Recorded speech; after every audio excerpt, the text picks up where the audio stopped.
menyiapkan hati kita. Kita akan fokus bersama-sama akan mendengarkan firman Tuhan yang akan dibawakan oleh Pastor Timothy Roy Kartik kepada malam hari ini. Baik, waktu dan tempat saya persilakan. Terima kasih Bapak Pendeta Handi. Mari kita akan tunduk kepala, kita akan masuk dalam doa. Bapa yang baik dalam sorga, petang hari yang berbahagia ini, kembali kami boleh bersekutu di dalam firman, dalam puji-pujian, di dalam penyembahan, di dalam doa. Dan kami bersyukur karena Engkau memberi kepada kami tubuh yang cukup sehat dan kesempatan yang cukup baik buat kami. Meskipun di tengah-tengah keadaan yang penuh dengan kegalauan dan mara bahaya di dunia ini, tapi Engkau menyiapkan kami Tuhan, sedikit umat pilihan-Mu Tuhan, untuk bisa bertahan pada akhir zaman ini sampai pada hari kedatangan Tuhan. Hamba percaya firman-Mu akan melengkapi kami para hamba-hamba Tuhan, para pebisnis, ibu rumah tangga. Tuhan, Engkau akan melengkapi kami semuanya dengan kuasa-Mu ya Tuhan. Dan hamba percaya Engkau Allah Roh Kudus akan berbicara kepada kami. Dan tidak ada yang mustahil bagi kami yang menerima firman. Hanya di dalam nama Tuhan Yesus Kristus, Juru Selamat dan Penebus kami. Dan kita semua mengaminkan. Amin. Para kekasih, marilah kita akan masuk pada bagian yang ke-30 dari 10 tekad rohani peraih kesuksesan. Ya saudara. Nah, saya ingin kita membaca ayatnya sekarang. Yosua pasal 1 ayat 8 dan ayat yang ke-9. Para kekasih, kitab Yosua pasal 1 ayat 8 dan ayat yang ke-9. Saya akan bacakan. Janganlah engkau lupa memperkatakan kitab Taurat ini, tetapi renungkanlah itu siang dan malam, supaya engkau bertindak hati-hati, sesuai dengan segala yang tertulis di dalamnya. Sebab dengan demikian perjalananmu akan berhasil dan engkau akan beruntung. Sebab dengan demikian perjalananmu akan berhasil dan engkau akan beruntung. Bukankah telah kuperintahkan kepadamu, kuatkan dan teguhkanlah hatimu, jangan kecut dan tawar hati, sebab Tuhan Allahmu menyertai engkau kemanapun engkau pergi. Amin. Para kekasih, ini adalah firman Tuhan yang disampaikan kepada Yosua melalui mulut Musa sebelum Musa meninggal dunia. Ya saudara, ini adalah perintah dari Tuhan melalui Musa. Musa senior dan Yosua juniornya. Dan perintah dari Tuhan adalah janganlah kamu lupa memperkatakan. Ini nomor 1. Saudara yang kekasih, apa yang kita baca tadi pada ayat yang ke-9, ya, bahwa Tuhan akan memberikan hasil yang baik. Ya, ayat yang ke-8 kalimat terakhir, sebab dengan demikian perjalananmu akan berhasil dan engkau akan beruntung. Saudara, ini dimulai dari tidak lupa memperkatakan, bukan tidak lupa firman, bukan tidak lupa ayat, tetapi tidak lupa memperkatakan, melafalkan. Narasi kita, narasi kita haruslah narasi firman. Nah, inilah yang dimaksud oleh firman Tuhan yang memberikan keberhasilan. Dengan demikian perjalananmu akan berhasil dan engkau akan beruntung. Keberhasilan dan keberuntungan dimulai dari mempercakapkan firman. Bukan mendengarkan saja, tapi mempercakapkan. Apa yang kita dengar, itu harus kita percakapkan. Saudara, nah seringkali kita hanya satu langkah saja. Mendengar, menerima. Bagaimana kita bisa melakukan firman yang kita terima, kalau kita tidak mempercakapkan. Ya saudara, itu tidak ada di dalam hati kita. Apa yang bisa keluar dari mulut, itu ada di dalam hati. Jadi kalau kita tidak bisa mempercakapkan firman, berarti hati kita kosong. Kita bisa mendengar firman, hanya masuk pada kita punya intelektualitas, kita punya sel-sel otak memori saja, saudara, tetapi tidak masuk sampai di hati. Ya, karena apa yang diucapkan oleh manusia, sabda Tuhan adalah berasal dari hati. Ya, saudara. Jadi kalau kita hanya mendengar firman dan kita tidak mempercakapkan firman, berarti kita mendengar firman tidak masuk ke hati. Cuma masuk pada telinga dan pikiran. Saudara, salah tempatnya. Salah tempatnya. Firman harus masuk di hati supaya dari hati keluar melalui mulut. Lalu kita bisa mempercakapkan. Itu tanda bahwa firman sudah masuk ke dalam hati saya. Sehingga saya bisa mempercakapkan firman. Para kekasih. Sungguh Tuhan itu tidak pernah keliru di dalam merancang keberhasilan seseorang. Saudara, banyak anak-anak Tuhan dan hamba-hamba Tuhan merasa bahwa dia sudah punya banyak firman. Tetapi coba dicek pembicaraannya bagaimana? Narasinya, ya saudara, bagaimana saudara? Nah kalau narasinya dia bukan firman dan selalu keduniawian, selalu hal-hal yang kotor, yang tidak baik, maka saudara itu tanda bahwa seseorang tidak ada firman di hati, sehingga tidak bisa mempercakapkan. Ya, nah ini hal yang penting sekali. Kemudian ayat yang ke-9, bukankah telah kuperintahkan kepadamu, kuatkan dan teguhkanlah hatimu. Saudara, seorang pemimpin, ya katakanlah pemimpin dalam skop, dalam lingkup yang paling kecil, sekalipun dalam keluarga, barangkali cuma suami istri dengan satu anak, atau hanya seorang single parent, istri saja, ibu saja, atau ayah saja dengan anak-anaknya, itu lingkup yang paling kecil. Ada yang memimpin, si ayah lah atau si ibunya, ya saudara. Nah, seorang pemimpin, saudara, disebutkan di sini harus mempunyai kekuatan dan keteguhan hati. Kuatkan dan teguhkanlah hatimu. Saudara, bayangkan, karena dia memimpin orang lain juga.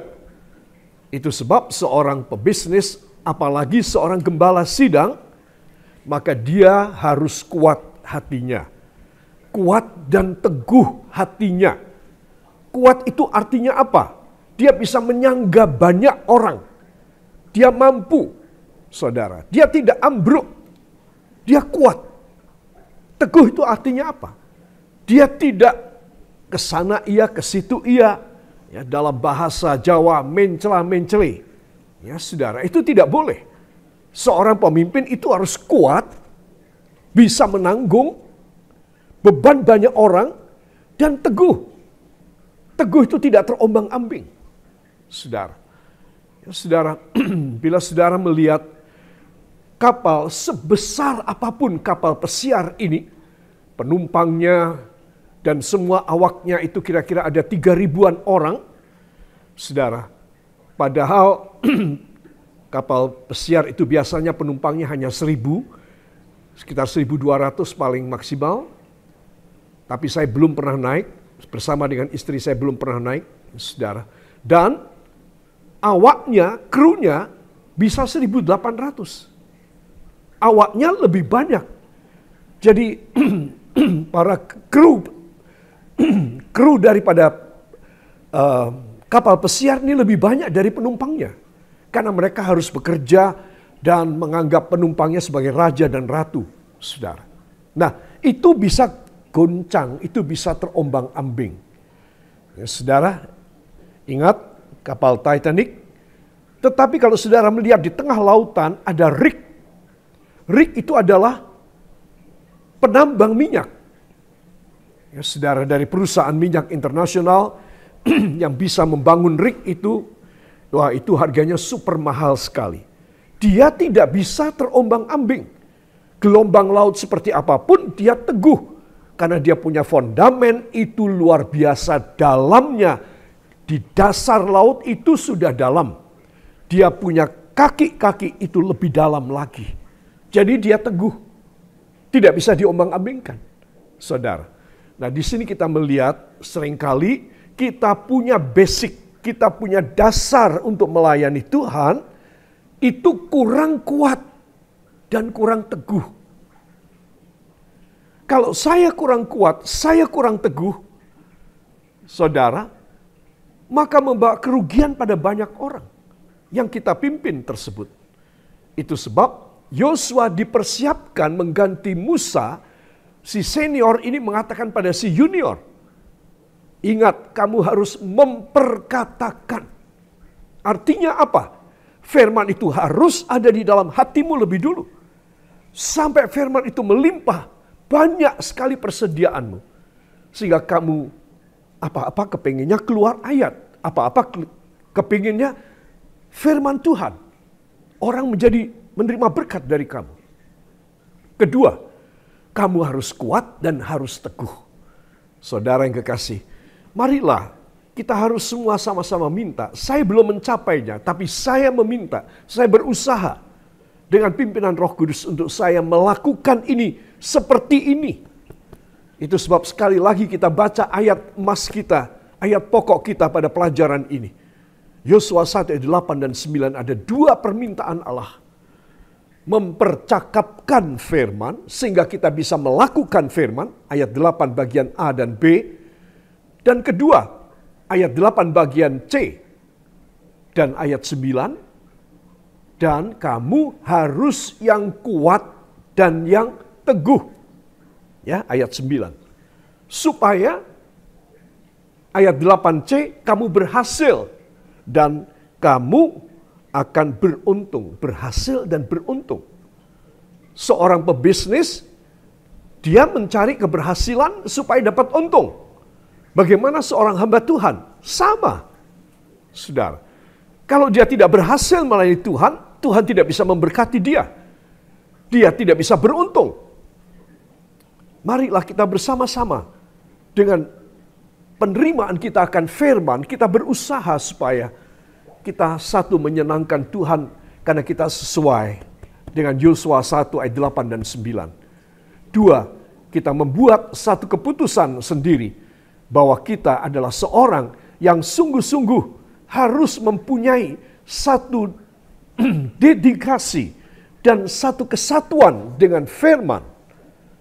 Sehingga kita memperkatakan, kita kuat, kita teguh, kita beruntung dan berhasil, orang lain juga mengalami keberuntungan.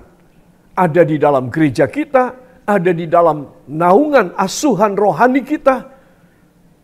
Mereka juga menerima keuntungan dan keberhasilan. Saudara, ya, itu sebab kita mempunyai tema ini adalah 10 tekad untuk sukses dan berhasil.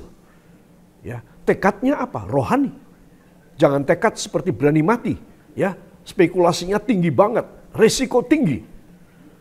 Jangan takutlah dengan semua yang resiko tinggi. Saudara. Itu sebab para kekasih Tuhan memberikan pada saya dan kepada Anda pengertian ini supaya kita memulai dari dasar tidak apa-apa. Itu bagus. Daripada kita melonjak tinggi tetapi tidak punya dasar. Itu berbahaya. Saudara. Itu sebab anak-anak Tuhan kita semua harus mempunyai dasar apa yang Tuhan inginkan kita masuk ke dalamnya. Ya, para kekasih. Nah, sekarang kita memulai tahap kedua dari 10 tekad. Ya, kita memasuki tahap kedua dengan tekad ke-8. Anda bisa melakukannya. Ya, saudara. Nanti saya akan jelaskan tekad ke-8, ke-9, dan ke-10 ini adalah hasil dari tekad 1 sampai 7. Nah, jadi firman Tuhan itu luar biasa, saudara. Menakjubkan buat saya. Semoga buat Anda juga. Bahwa tekad 1 sampai tekad 7 ini adalah dasar mempersiapkan kita untuk kita meraih tekad ke-8, 9, dan 10. Dan itu indah sekali, ya saudara. Saya berhenti sejenak pada pendahuluan untuk tekad yang ke-8. Ini pendahuluannya, ya, untuk tekad ke-8. Yaitu dalam Filipi pasal yang ke-4 ayat 13. Ya saudara, ayat yang sudah sangat terkenal, seorang saudara tolong membacakan bagi kita. Filipi 4 ayat yang ke-13.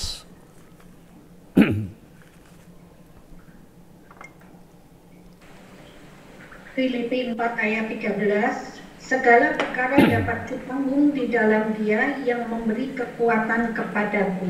Amin. Amin. Terima kasih Ibu Titi. Ayat yang singkat ini, saudara, dan di gereja kita, di gereja kami, sudah selama hampir 2 bulan ini saya menyampaikan mengenai soal. Ya, temanya berbeda-beda, tapi ayat dasarnya dari Filipi 4:13. Saudara, segala perkara dapat kutanggung di dalam Dia yang memberi kekuatan kepadaku. Ayat ini famous sekali, karena ayat ini sangat dibutuhkan. Ayat ini menjadi jujukan, ya, menjadi rujukan daripada semua orang yang berbeban berat. Semua orang yang nyaris tidak kuat. Semua orang yang tidak punya cara dan sistem dan strategi untuk bisa berhasil. Ya, jadi saudara dan saya kita harus tahu bahwa Tuhan ingin memberi kepada kita perjanjiannya melalui ayat ini. Segala perkara dapat kutanggung di dalam Dia yang memberi kekuatan kepadaku. Ya, saudara. Kemudian saya mengkapel dengan 1 Korintus 2 ayat yang ke-9. Tolong seorang saudara bacakan 1 Korintus 2 ayat yang ke-9. 1 Korintus pasal yang kedua ayat yang ke-9. Tetapi seperti ada tertulis, apa yang tidak pernah dilihat oleh mata dan tidak pernah didengar oleh telinga dan yang tidak pernah timbul di dalam hati manusia, semua yang disediakan Allah untuk mereka yang mengasihi Dia. Amin. Amin. Terima kasih Bapak Heri. Saudara, ayat yang kedua pada bab ini adalah apa yang tidak pernah dilihat oleh mata, tidak pernah didengar oleh telinga, tidak pernah timbul di dalam hati manusia.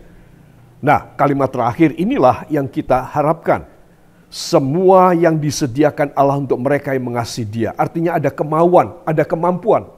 Maksud saya, ada kemampuan bisa dapat. Tadi, I can do all things. Aku akan melakukan. Nah, cara kita melakukan, kalau kita harus bersaing, dogfight, face to face dengan orang-orang yang duniawi, orang-orang yang memakai kuasa kegelapan, orang-orang yang jemawa, saudara, saya yakin anak-anak Tuhan kalah.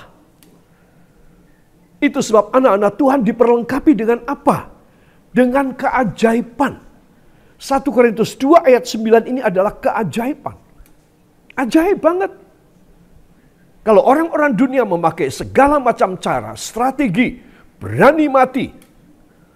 Saudara, yang kita tidak boleh contoh, mereka punya kenekatan itu luar biasa.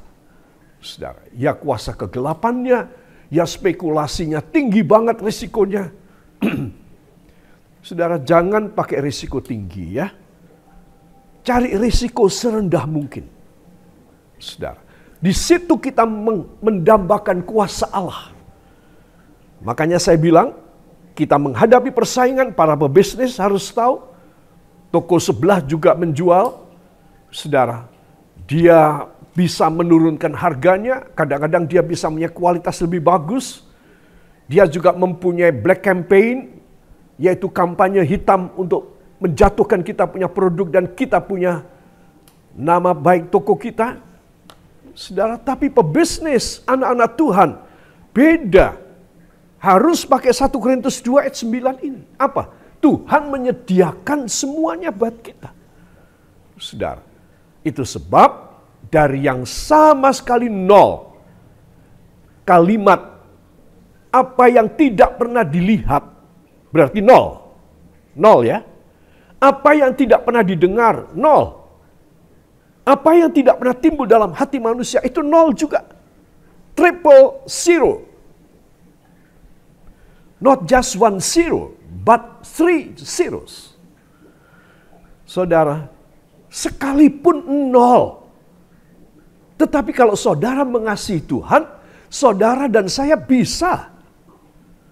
Jadi singkirkan semua keterbatasan dan keminimalan kita. Kita ini sangat minim, tidak punya alat transportasi barangkali untuk usaha, tidak punya modal besar, tidak punya tempat yang strategis, tempat kita itu di pojok, di dalam kampung yang kecil, barangkali, kantornya, rumahnya jelek. Saudara yang kekasih, apa yang nol? Apa yang saudara tidak mampu? Kalau saudara mencintai Tuhan, Tuhan akan melakukan pekerjaan yang besar loh saudara. Itu sebab kemampuan itu saya masukkan pada 2 ayat berpasangan couple, yaitu Filipi 4:13, ada unsur kemampuan di sana, I can do all, dan 1 Korintus 2 ayat yang ke-9, Tuhan yang akan melakukan, God can do all, even though I'm is zero, triple zero, even though, sekalipun saya triple nol. But God can do all things. Itu sebab tekad nomor 8 adalah Anda mampu melakukannya. Yang percaya, beri tepuk tangan bagi dia. Haleluya. Sebab itu para kekasih, besarkan hati saudara. Jangan berlaga dengan orang duniawi. Karena Anda akan jadi duniawi. Saya ulangi. Jangan dogfight, jangan berlaga, jangan frontal dengan cara orang duniawi. Karena Anda akan berubah menjadi duniawi. Kalau Anda menghadapi orang-orang duniawi yang kejam, yang ngeri, Anda harus menghadapi secara rohani. Amin. Nah, maka Anda akan bisa. Demikian juga, simulasi ini juga bagi para pendeta, para gembala. Wah, melihat gembala lain, gereja lain maju luar biasa.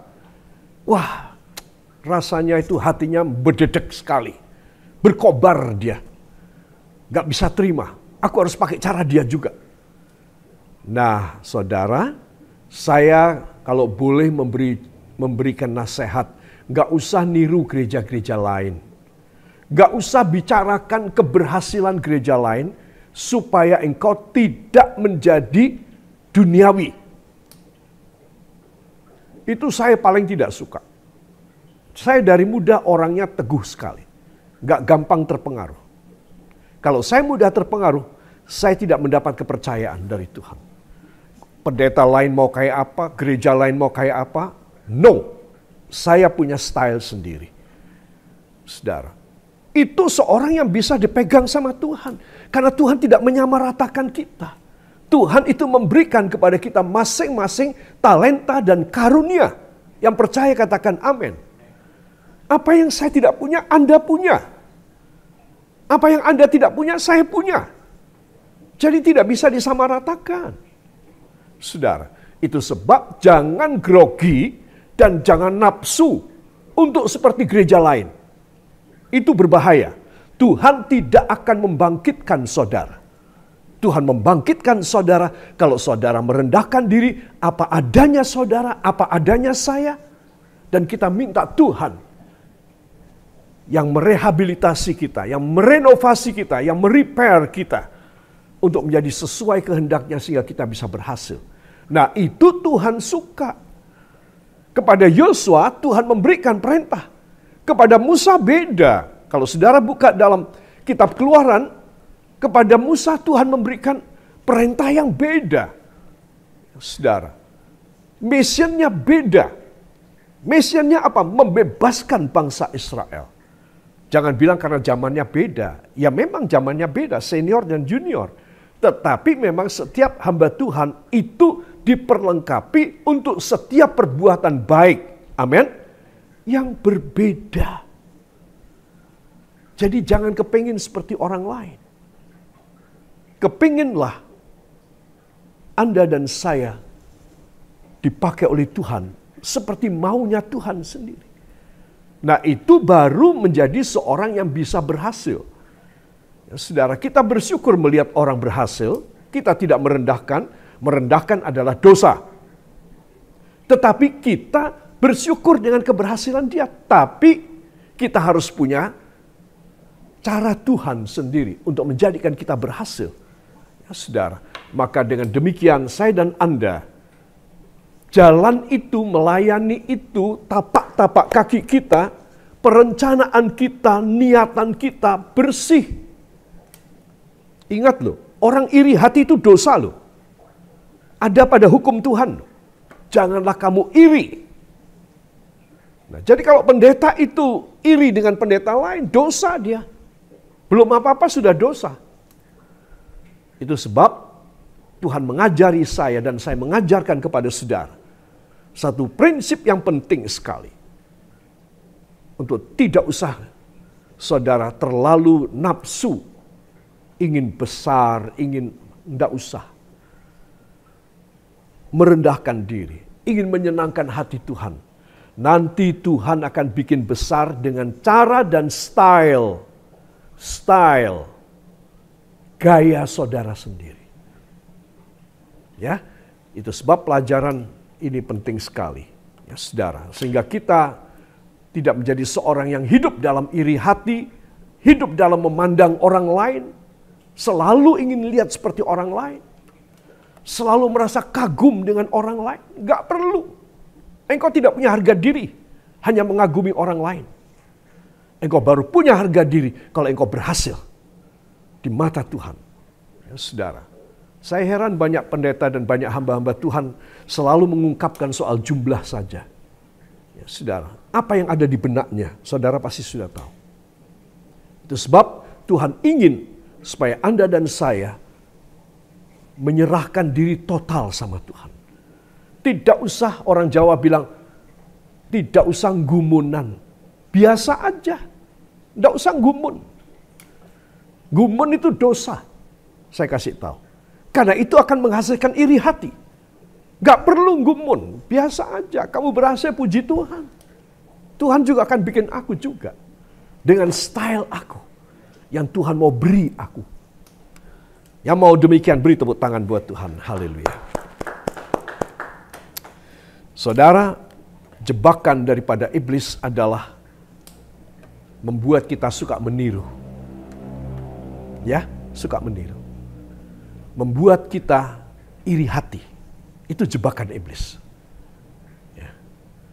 Tidak usah. Sekali lagi saya bilang, tidak usah. Rendahkan diri kita kepada Tuhan.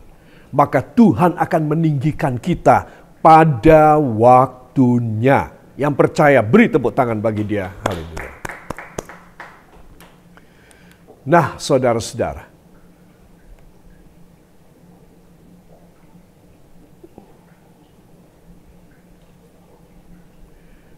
Nomor 9 adalah Anda diciptakan untuk memiliki.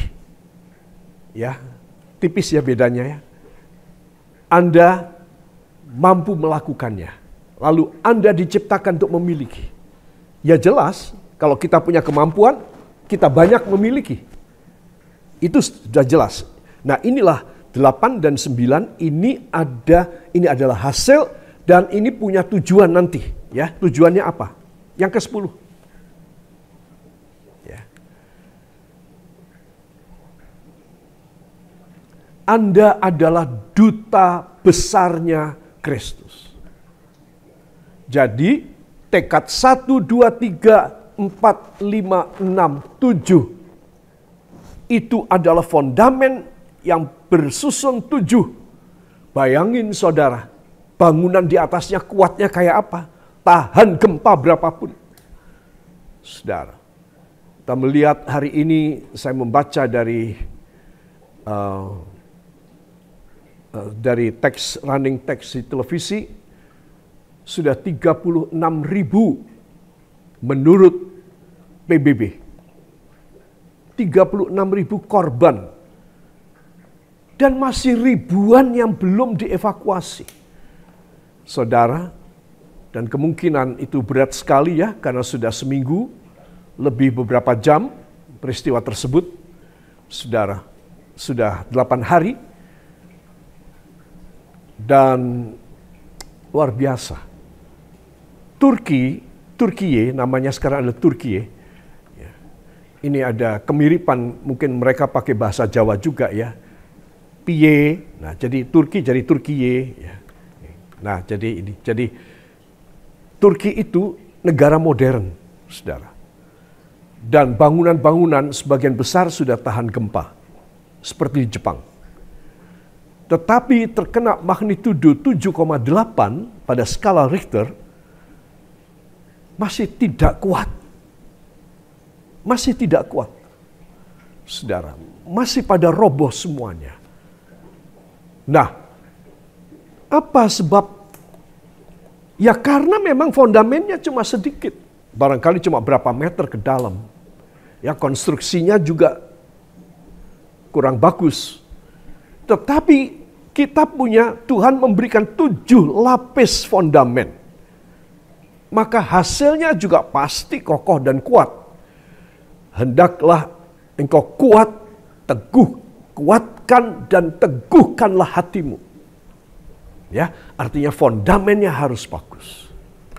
Saudara, kita juga mendoakan supaya mereka yang masih terperangkap di bawah reruntuhan bangunan, Tuhan memberikan kepada mereka kesempatan untuk bertobat dan menerima Yesus sebagai juru selamat. Ya, saudara, heran sekali sudah 8 hari. Tadi saya melihat di televisi ada seorang anak berumur 10 bulan, bayi diangkat hidup.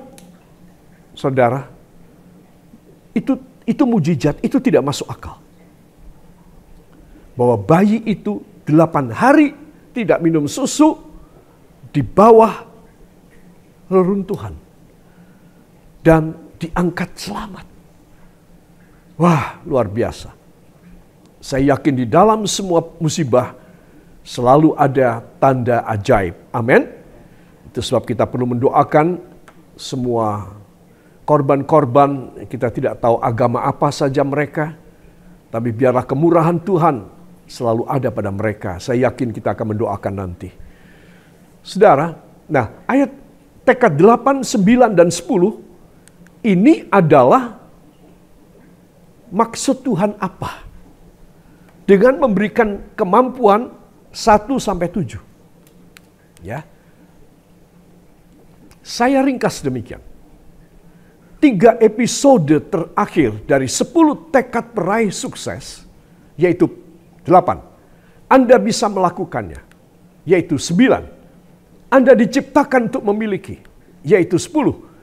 Anda adalah duta besarnya Kristus. Jadi ini 3 episode terakhir dari 10 tekad, para kekasih, ini mempunyai maksud dari Tuhan. Ya, maksudnya adalah begitu terengginas seperti ilustrasi background daripada slide ini.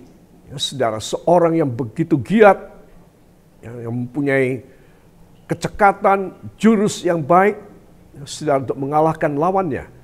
Jadi 8, 9, dan 10 ini adalah puncak daripada apa rencana Tuhan. Ya, saudara. Tekad 1 sampai tekad 7 itu membangun kemampuan rohani dan mentalitas untuk bisa melakukan hal-hal besar dalam sejarah hidup kita ini.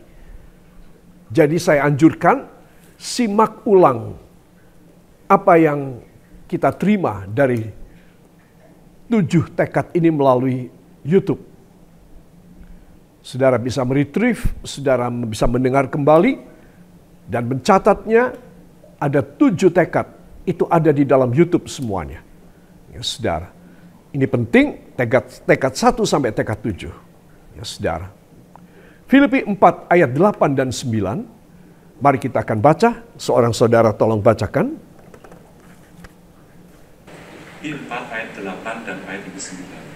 Jadi akhirnya saudara-saudara, semua yang benar, semua yang mulia, semua yang adil, semua yang suci, semua yang manis, semua yang sedap didengar, semua yang disebut kebajikan dan patut dipuji, pikirkanlah semuanya itu.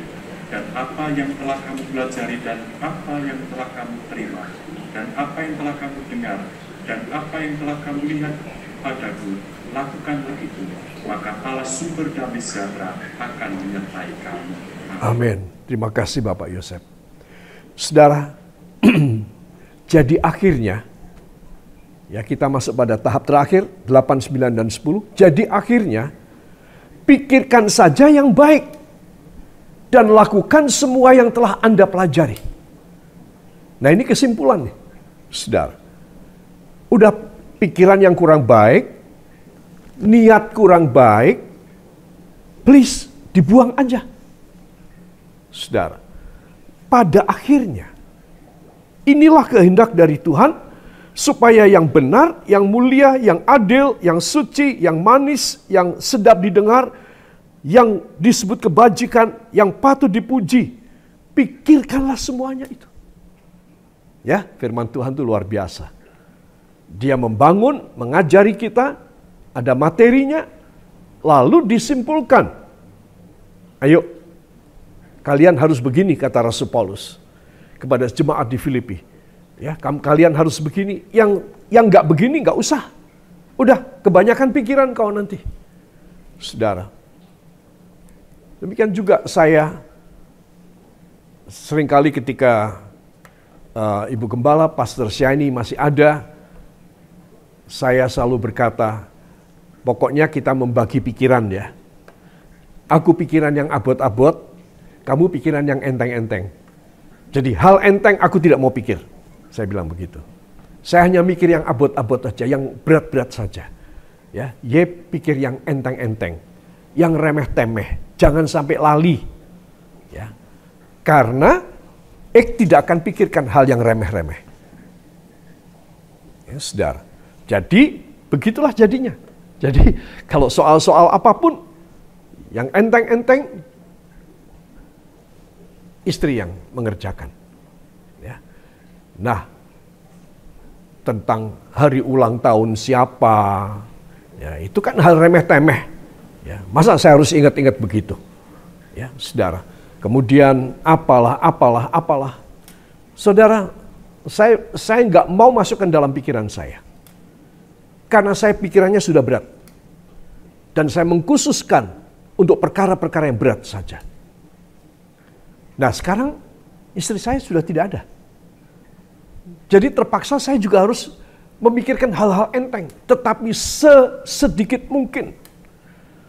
Saya tetap tidak mau menggubris, saya tidak mau memberati pikiran saya yang sudah berat dengan hal-hal yang enteng dan remeh-temeh. Tidak perlu. Saudara, ya. Nah, inilah maksud daripada Rasul Paulus. Pikirkan saja yang aku tulis ini tadi. Dan lakukan semua yang kamu pelajari. Jadi tekad 1-7 saya mohon supaya pelajaran ini tidak mubazir. Tolong di-retrieve, diambil dari YouTube dan tolong didengarkan lagi. Karena saya yakin itu fondamen yang luar biasa. Sehingga 8, 9, dan 10 berhasil bagi kita. Amin. Para kekasih, maka ayat 9 tadi, ya. Kalimat terakhir ayat 9, maka Allah sumber sejahtera akan menyertai kamu. Wow, luar biasa. Ya, saya sangat merindukannya. Saya yakin saudara sangat merindukan. Damai sejahtera Allah menyertai kamu terus menerus. Saudara, tiada henti. Kamu perlu, kamu pakai apa tidak, Tuhan terus mempercayai kamu. Dan Tuhan pasti mempunyai rencana. Kalau Tuhan memberikan damai sejahteranya menyertai kita terus, Tuhan punya maksud supaya damai sejahtera itu disalurkan terus. Melalui hidup kita. Saya tadi sudah bilang, kita pakai apa tidak, kita akan selalu dipakai untuk menjadi penyalur-penyalur damai dan sejahtera yang baik dari Tuhan. Amin.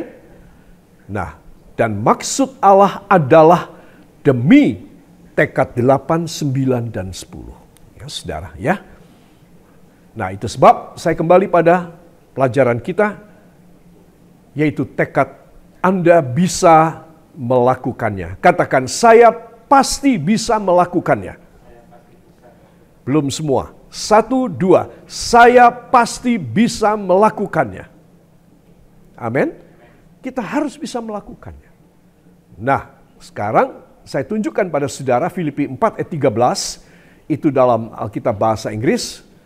Ya, semua Alkitab bahasa Inggris mengatakan I can do all things. I can do all things through Christ who strengthens me. Aku bisa melakukan semuanya. Tetapi terjemahan Lembaga Alkitab Indonesia adalah aku bisa menanggung, ya, katakan ya, segala perkara dapat kutanggung. Saudara mau pilih mana? Menanggung itu beban. Nanggung, wah, bebannya berat sekali, kepikiran sekali. Ya. Mau beli beras, kepikiran. Mau beli gas, kepikiran. Mau bayar anak sekolah, nanggung. Semua beban berat. Nanti sebentar lagi anak mau menikah, anak mau kuliah. Saudara, bentar lagi kita pada tua. Tanggungannya berat. Aku kuat kok, aku kuat. Karena Kristus memberi kekuatan padaku. Wes, ora popo, tak tanggung. Saudara, ini terjemahan salah. Saya berharap terjemahan yang baru dari Lembaga Alkitab yang akan dijual, saudara. Dan gereja kami sudah pesan 50 eksemplar, belum datang. Nanti kalau kurang masih akan ditambah. Satu Alkitab harganya 80.000. Gembala-gembala bisa pesan langsung kepada Lembaga Alkitab Indonesia.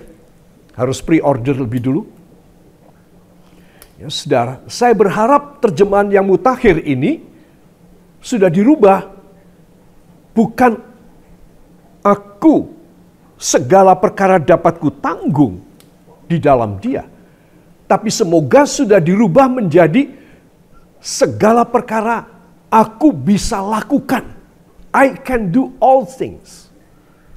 Saudara, Anda bisa melakukannya ini. Nomor 8 ini. I can do all things. Saudara. Jadi jangan mau nanggung terus. Tuhan, saya capek deh. Sudah umur segini masih nanggung terus. Belum nanti nanggung berantem sama istri, berantem sama suami. Nanggung utang lagi. Nanggung beban bayar ini, bayar itu. Nanggung juga, coba lihat wajah saya, mencicil. Orang mencicil itu senang apa enggak ya, saudara? Saya dulu pernah mencicil loh, saudara. Wah, itu berat sekali. Kenapa kita mesti nanggung terus? Tuhan berkata, you can do all things. Engkau bisa melakukannya. Ya, saudara. Nah, pelajaran ini harus mengubah persepsi, mengubah paradigma Anda bahwa aku tidak hanya menerima kekuatan untuk menanggung.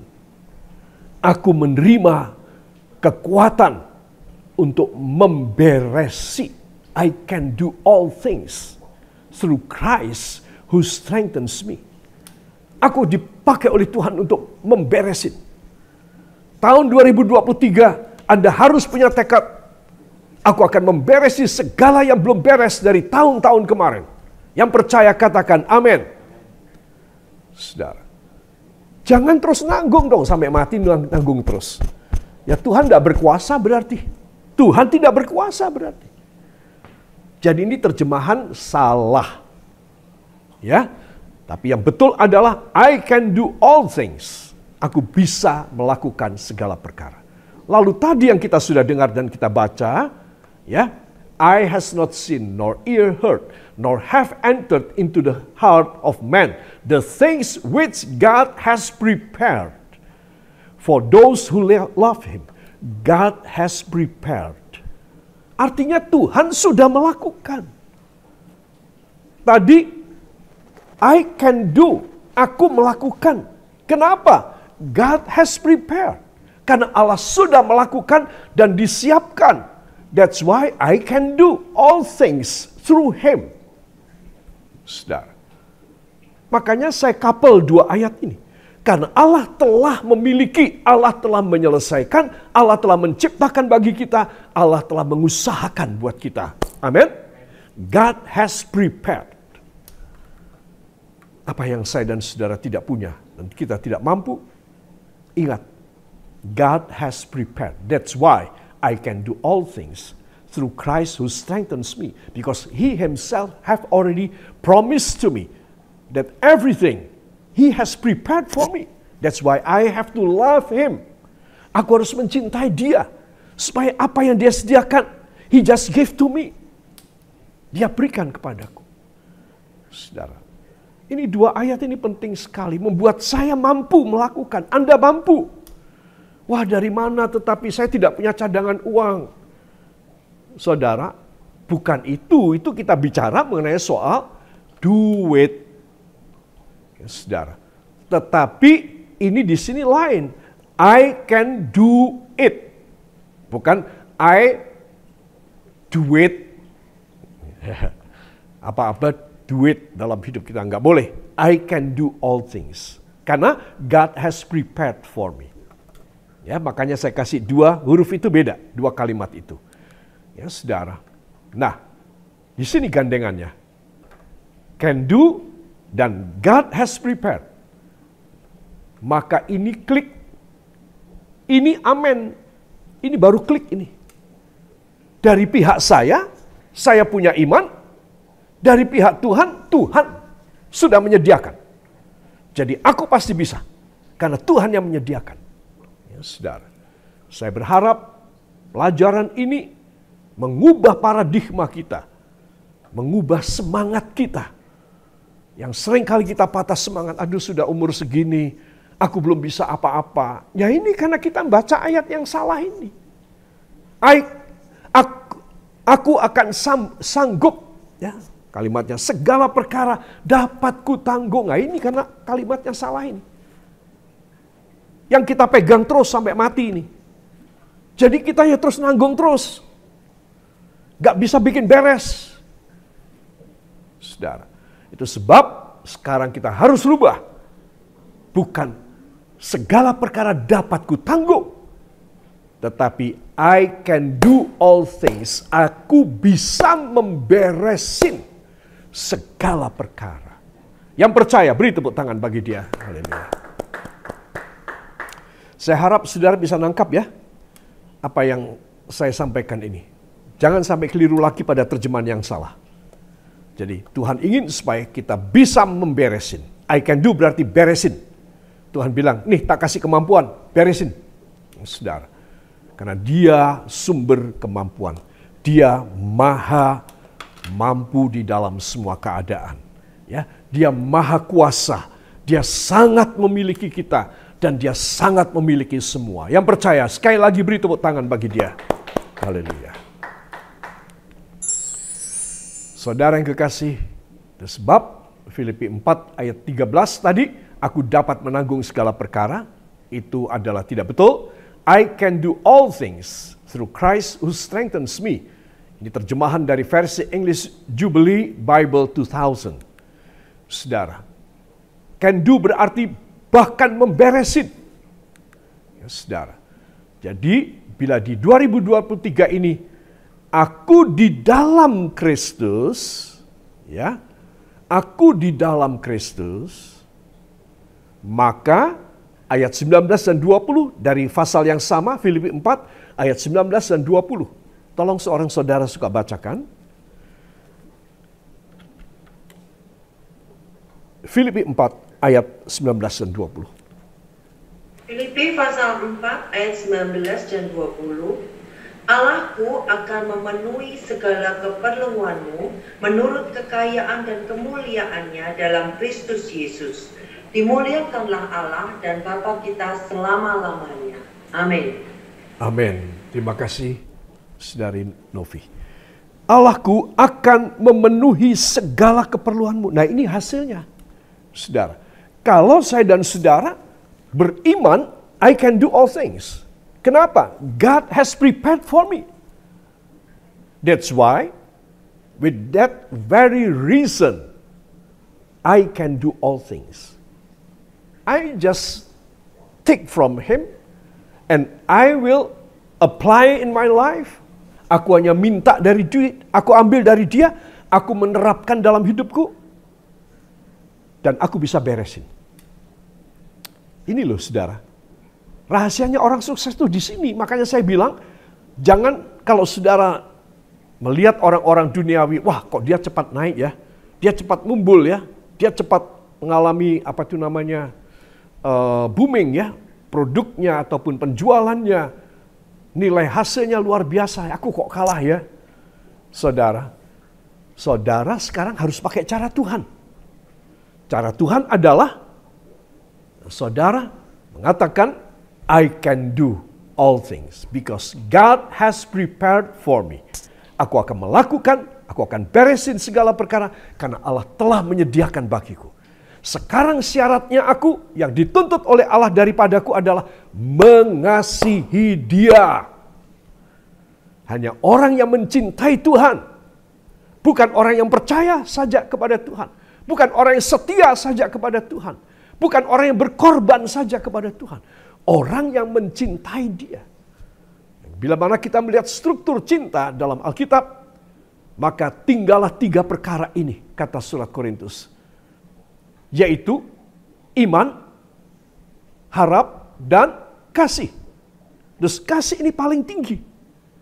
Saudara, itu sebab kalau seseorang dia mempunyai kasih daripada Kristus dan dia mengasihi Kristus, saudara, dia ada pada level paling dekat dengan Tuhan. 12 murid Tuhan kita bisa bagi 3. 1, pengkhianat, pengecut, Yudas Iskariot. Tinggal 11. 11 kita bisa bagi 2. 10 biasa. Tapi 1 mencintai Tuhan, yaitu Yohanes, yang selalu meletakkan kepalanya di dada Yesus. Lihat, 12 murid dibagi 3 loh saudara. Ada 3 kategori, 3 tingkatan.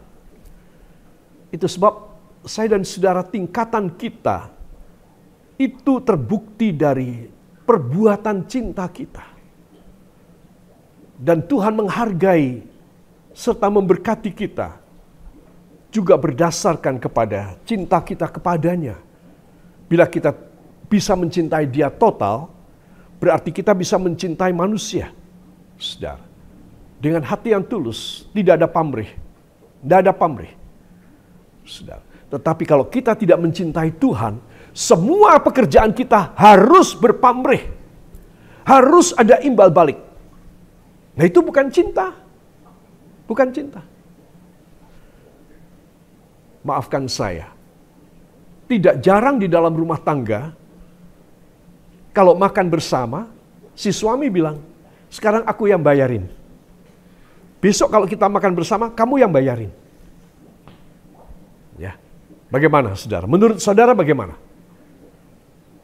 Ini pernikahan atau perkongsian?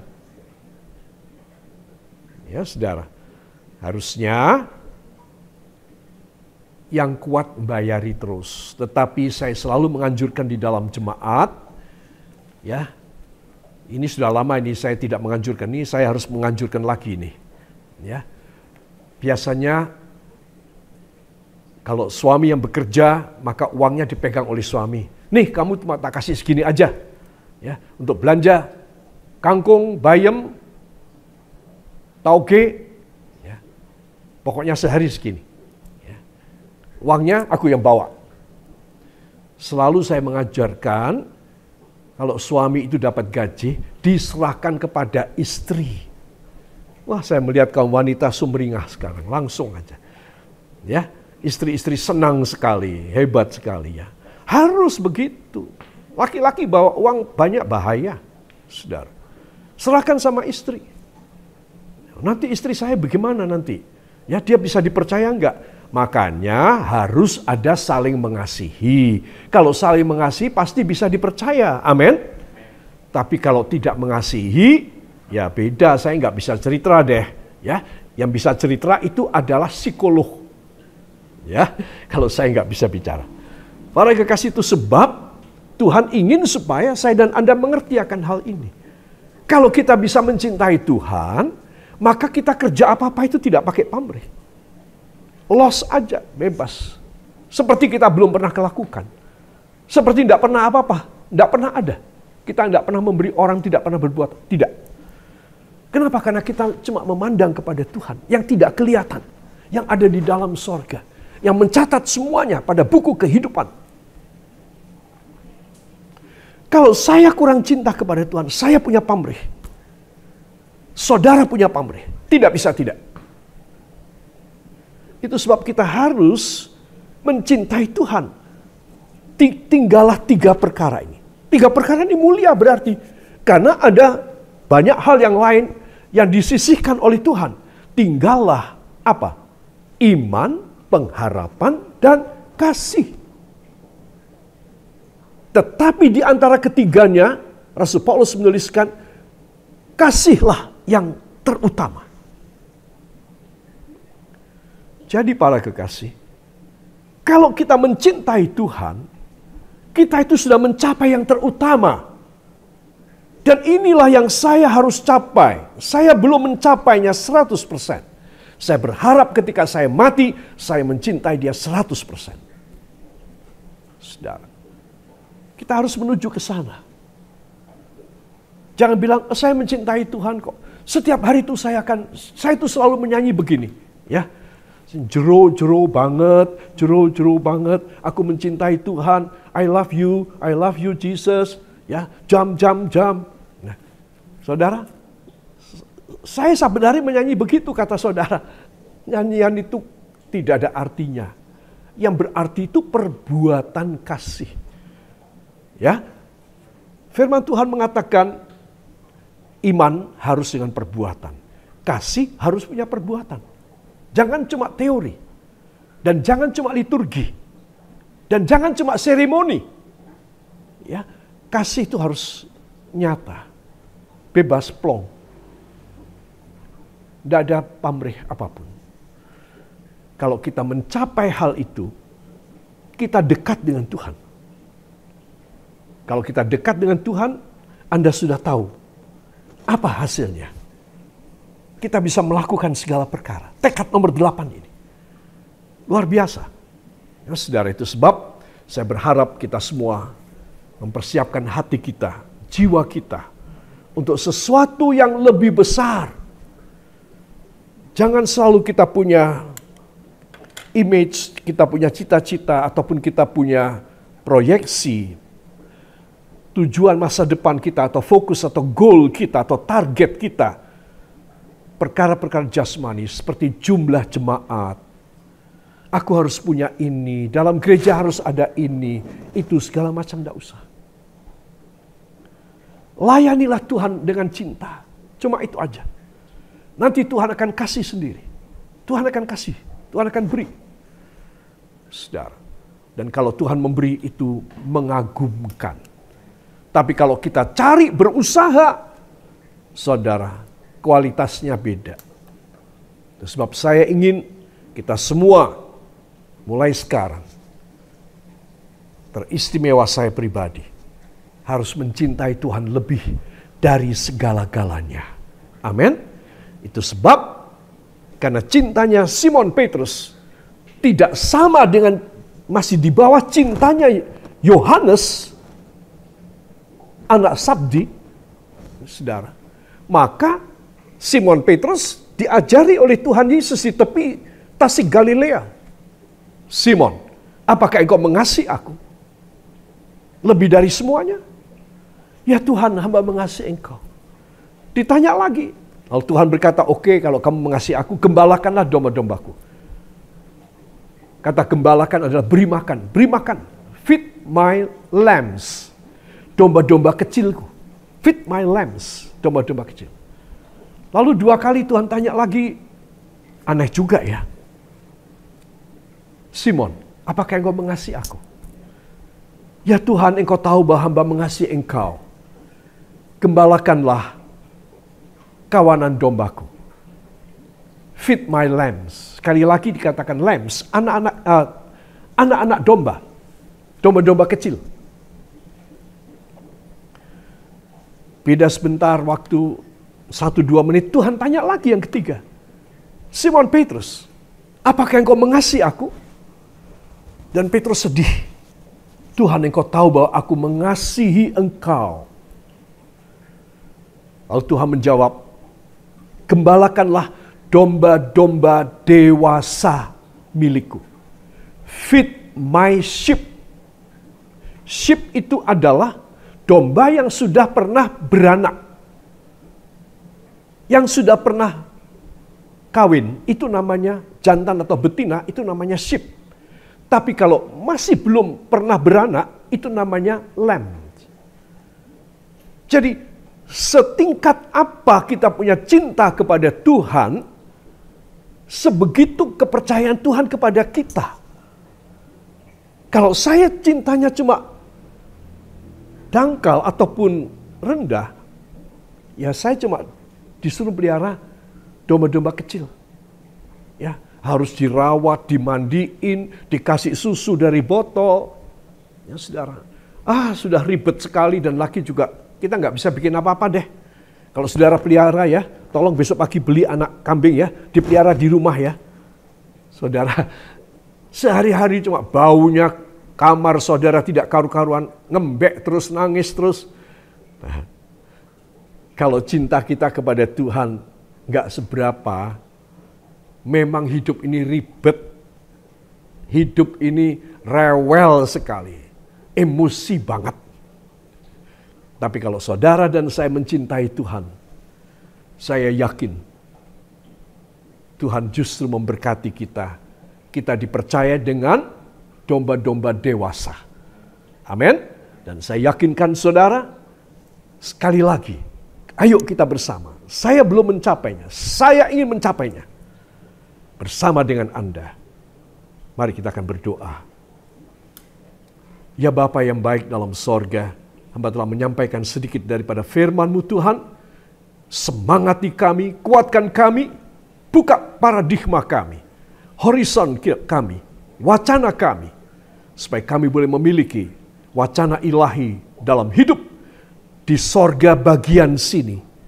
Di sorga bagian sini, yaitu di dunia ini. Tuhan, supaya kami boleh hidup sesuai dengan kehendak-Mu. Hanya di dalam nama Tuhan Yesus Kristus, Juru Selamat dan Penebus kami. Dan kita semua mengaminkan. Amin. Para kekasih, sebelum saya menyerahkan pada host kita, mari siapkan minyak urapan. Kita akan masuk dalam pengurapan. Apa yang kita dengar, biarlah diteguhkan dan dimeterai oleh urapan Roh Kudus, sehingga kita bisa melakukan. Tanpa kuasa Roh Kudus, tanpa pengurapannya, saya cuma sesosok manusia berdosa biasa, manusia fana biasa. Saudara, tetapi dengan saya diurapi dan sebentar makan perjamuan kudus, saya dan Anda itu dirubah oleh Tuhan. Amin. Mari angkat tangan saudara dengan minyak ini, taruh tangan kiri pada jantung saudara. Ya Allah Roh Kudus, izinkan hamba bersama para kekasih menutup pelajaran ini untuk kami mengurapi kepala kami sendiri. Dan kami percaya minyak yang biasa ini yang dijual bebas, ketika kami angkat dengan tangan kami dan mendoakannya, ini menjadi minyak urapan. Dan ketika ini kami oleskan pada dahi kami, pada saat itulah Allah Roh Kudus mengurapi kami. Dan ini tandanya, yaitu minyak ini memeterai kami. Para kekasih, oleh sebab itu, di dalam nama Yesus, silahkan ditumpangkan tangan. Dalam nama Yesus, katakan, dalam nama Yesus, saya diurapi, dan Roh Kudus mengurapi saya. Saya dibaharui, saya disucikan, saya diutuhkan untuk bisa dipercaya. Saya diperlengkapi untuk memuliakan Bapa bagi keselamatan jiwa-jiwa. Saya diberkati luar biasa sesuai dengan janji firman. Saya akan melakukan banyak perkara yang besar sesuai dengan janji Tuhan dalam nama Yesus. Angkat dua tangan, ucapkan terima kasih. Terima kasih Bapa, terima kasih Yesus, terima kasih Roh Kudus, karena Engkau telah mengurapi kami. Iman kami menyatakan demikian. dan Roh-Mu memeterai dahi kami hanya di dalam nama Tuhan Yesus Kristus, Juru Selamat dan Penebus kami. Dan kita semua mengaminkan. Amin.